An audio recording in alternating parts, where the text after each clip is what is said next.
आप देख रहे हैं आनंदिया फेस 1 पे। ये सामने देख रहे हैं हम लोग का रास्ता है। सामने देख रहे मेन गेट है। मेन गेट से सटा हुआ है NH 922 है। तो ये रास्ता हम लोग का पीछे सोसाइटी के लिए आ रहा है।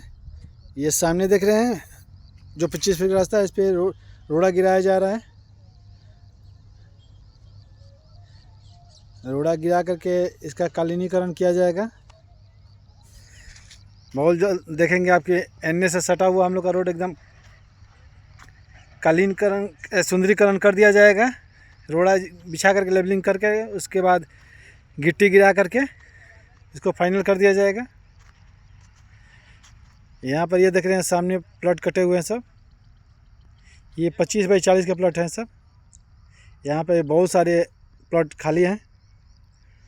अगर आप लोग लेना चाहते हैं तो आप लोग आनंदिया फेस 1 में आप लोग का स्वागत है। धन्यवाद दोस्तों।